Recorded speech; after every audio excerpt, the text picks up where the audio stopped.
Hi, this is lesson number 39 from our Photoshop training series. In this exercise, we are going to learn how to create this beautiful retro background with 3 simple and easy steps. The first thing, we need to open the document with the specific size. Click on the File, New. Here I am going to choose square size in pixel 1000 by 1000. I will leave the other setting as it is, create, and here we have new document that is square. The first thing, we need to fill the gradient color.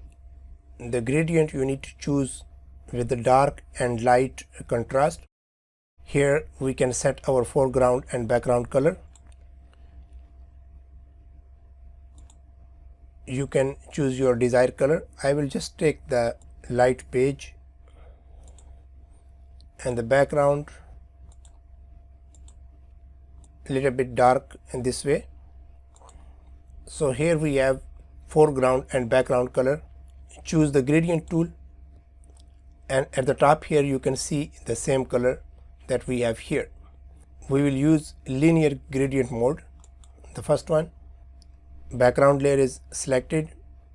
Click and drag by pressing Shift key. So here we have nice background with 2 colors. The second step is to apply filter. So click on filter menu, distort, and here we have filter wave. Click on wave. You can make the similar setting the way I have, number of generator, wavelength, and I can bring up amplitude a little bit this way, and then make sure that the type is square. Click OK. So this is how we have straight vertical strips. The third thing we need to do is to apply another filter. Click on filter menu, distort, and this time we are going to use polar coordinates. Click on polar coordinates. Here we have 2 types, rectangular to polar and polar to rectangular. If I will click on polar to rectangular, you can see the result. It will be this way. So I am going to use rectangular to polar and then click OK, and that's all. This is how simple it is. Now if you want to add a gradient at the same time, you can go back, Ctrl Z, undo. You can change a little bit setting when you apply the wave filter.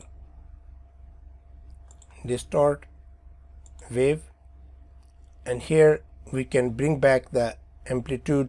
Minimum is 1 and maximum is 2.